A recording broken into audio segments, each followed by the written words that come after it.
എടാ കൊച്ചേ, എണീക്ക്. സമയം ദാണ്ടെ 8 മണി കഴിഞ്ഞു. ഞാൻ പള്ളിയിലേക്ക് പോവുക. ദേ, കുർബാന തുടങ്ങി. വേഗം അങ്ങ് വന്നോണം കേട്ടോ. ഇതമ്മ കുറെ മുൻപേ പറഞ്ഞ കാര്യമല്ലേ? ദൈവമേ, സമയം ഇത്രയുമായോ? സമകാലിക ബോധം കിട്ടിയതും മുഖം മൂടിയിരുന്ന പുതപ്പ് മാറ്റിക്കൊണ്ട് ആൽവി എഴുന്നേറ്റു. ക്ലോക്കിലെ 9 മണിയെന്ന സമയം കണ്ടതും ആൽവി ഒന്ന് ഞെട്ടി. കൗമാരപ്രായം അവസാനിക്കാനായി മാസങ്ങൾ മാത്രം ബാക്കിയുണ്ടായിരുന്ന ആ ആൺകുട്ടി ബഡിൽ നിന്നും ചാടി എഴുന്നേറ്റ് ബാത്റൂമിലേക്കൂടി.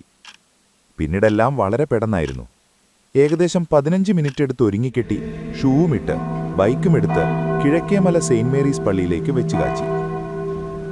നൂറ്റാണ്ടുകളുടെ പാരമ്പര്യവും വർഷങ്ങളുടെ പരിശ്രമങ്ങളിലൂടെയുമാണ് തിരുസഭ രൂപീകരിക്കപ്പെട്ടിരുന്നത്. എന്നും അതിന്റെ പരിശുദ്ധി നിലനിർത്താനായി ക്രിസ്തുവിന്റെ ശരീരത്തിന്റെ ധാർമ്മികവും ആരാധനാക്രമപരവുമായ ജീവിതത്തെ പരിപോഷിപ്പിക്കുന്നതിനായി ക്രിസ്തീയ വിശ്വാസികൾക്കാവശ്യമായ ഏറ്റവും കുറഞ്ഞ ആത്മീയ പ്രതിബദ്ധത തിരിച്ചറിയുന്നതിനായി 5 നിയമങ്ങൾ അവിടെ എഴുതിവെക്കപ്പെട്ടിരിക്കുന്നു.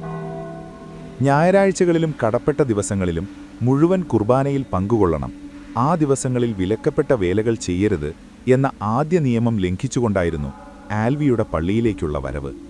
കാരണം തൂവെള്ള നിറത്തിലുള്ള അപ്പത്തിന്റെ രൂപത്തിലുള്ള തിരുവോസ്തി വിശ്വാസികൾക്ക് കൊടുക്കുന്ന കുർബാനയുടെ അവസാന ഭാഗത്തേക്ക് പ്രാർത്ഥനയപ്പോൾ എത്തിയിരുന്നു. പള്ളിയിലെത്തിയ ആൽവി പെട്ടെന്ന് തന്നെ കുർബാന സ്വീകരിക്കാൻ നിന്നവരുടെ വരിയിലേക്ക് കയറി നിന്നു. അവൻ പള്ളിക്കകം മൊത്തമായൊന്ന് പരതി, പ്രധാനമായും സ്ത്രീകളുടെ ഭാഗത്തേക്ക്. അവന്റെ കണ്ണുകൾ ആരെ കാണാനാണോ അന്വേഷിച്ചിരുന്നത്, അയാളുടെ രൂപം അവന്റെ കണ്ണുകളിൽ പതിഞ്ഞു.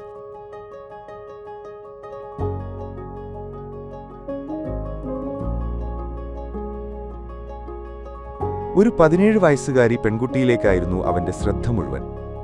അത്രയും നേരം മുട്ടുകുത്തി അൾത്താരയിലേക്ക് നോക്കി പ്രാർത്ഥിച്ചുകൊണ്ടിരുന്ന അവൾ പള്ളിയുടെ മറ്റു ഭാഗങ്ങളിലേക്ക് വെറുതെയൊന്ന് കണ്ണോടിച്ചപ്പോൾ തന്നെ നോക്കി നിൽക്കുന്ന ആൽവിയെ കണ്ട് അവളൊന്ന് ഞെട്ടി. എന്നാൽ അപ്പോഴേക്കും അവന്റെ കണ്ണുകൾ അവളുടെ കണ്ണുകൾക്കുമേൽ ആധിപത്യം സ്ഥാപിച്ചിരുന്നു. ഒരു 4 സെക്കൻഡ് നേരത്തേക്ക് അവരിരുവരും പരസ്പരം കണ്ണോടു കണ്ണുകൾ നോക്കി. അതങ്ങനെയാണ് നാം സ്നേഹിക്കുന്ന ആളുടെ ഒരു നോട്ടം. ലോകത്തെ മറ്റെല്ലാ കാര്യങ്ങളെയും അവഗണിച്ചുകൊണ്ടുള്ള അയാളുടെ മുഴുവൻ കാഴ്ചയും ശ്രദ്ധയും തന്നിലേക്കൊതുങ്ങുന്ന ആ ഒരു നിമിഷം പലർക്കും അപ്പോൾ ഒരു യുഗം തന്നെയായിരിക്കും. ആ ഒരു നിമിഷത്തിൽ ആൽവിയുടെ തലച്ചോർ അഡ്രിനാലിൻ, നോർപിനെഫ്രിൻ തുടങ്ങിയ സ്ട്രെസ് ഹോർമോണുകൾ പുറപ്പെടുവിച്ചു.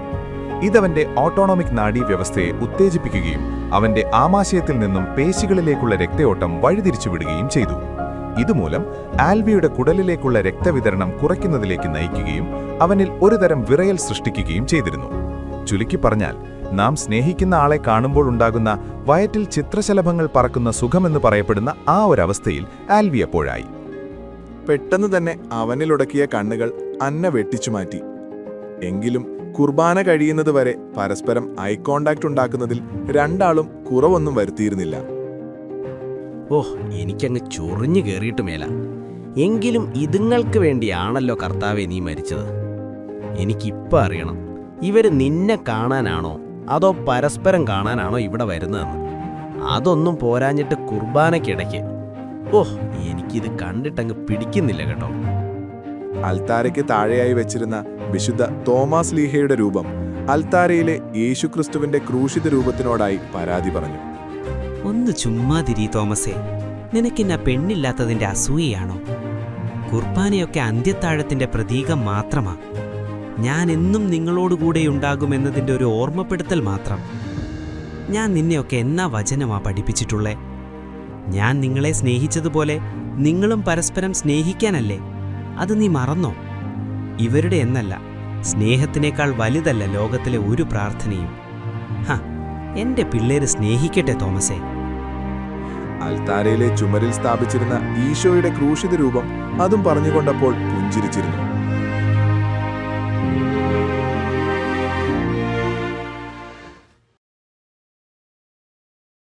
കുർബാന കഴിഞ്ഞ് എല്ലാവരും പള്ളിയിൽ നിന്നിറങ്ങി.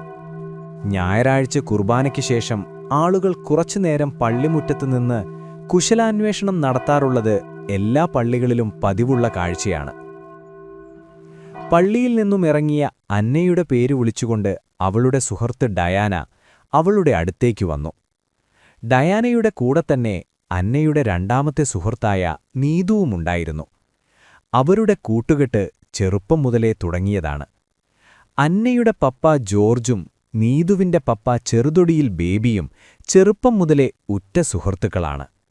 ആ സുഹൃത്ബന്ധം അവരുടെ മക്കളും ഏറ്റെടുത്തു പോരുന്നു.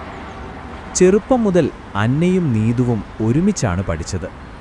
3ാം ക്ലാസിന്റെ പകുതിയോടെ ബാംഗ്ലൂരിൽ നിന്നും കേരളത്തിലേക്ക് പറിച്ചുമാറ്റപ്പെട്ട ഡയാനയും അവരോടൊപ്പം ചേർന്നു. ബാംഗ്ലൂരിൽ വെച്ച് അവളുടെ കുടുംബത്തിന് പറ്റിയ ഒരു അപകടത്തിൽ ഡയാനയ്ക്ക് അവളുടെ മാതാപിതാക്കളെ നഷ്ടമായി.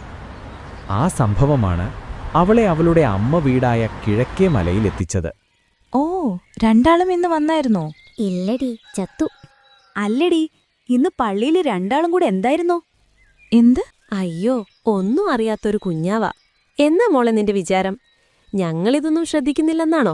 ആ ആൽവിച്ചേട്ടനുമായിട്ടുള്ള നിന്റെ കളികളൊക്കെ കുറേയായി ഞങ്ങൾ കാണുന്നു. അല്ല, അപ്പൊ എങ്ങനാ?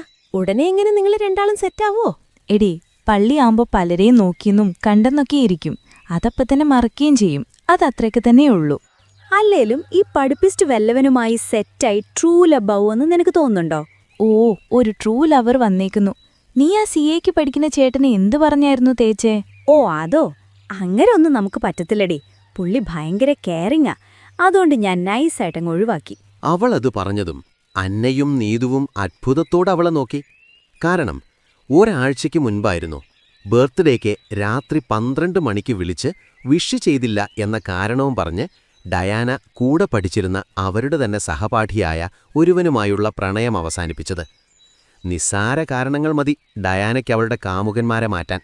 ഉഫ്, എന്നാലും ഇവൾക്കിത് എവിടുന്നാടാവോ ഇതിനു മാത്രം ചെറുക്കന്മാരെ കിട്ടുന്നേ? ഒരുമാതിരി സ്വിച്ചിട്ടാൽ ലൈറ്റൊക്കെ കത്തുന്ന പോലെ. ഡയാനയുടെ കാമുകന്മാരുടെ ലിസ്റ്റ് പറഞ്ഞ് അന്നയും നീതുവും അവളെ കളിയാക്കിക്കൊണ്ടിരിക്കവേ ആ മൂവർ സംഘത്തിനിടയിലേക്ക് അവർക്കെതിർ ലിംഗത്തിൽപ്പെട്ട 4ാമതൊരാൾ കടന്നുവന്നു.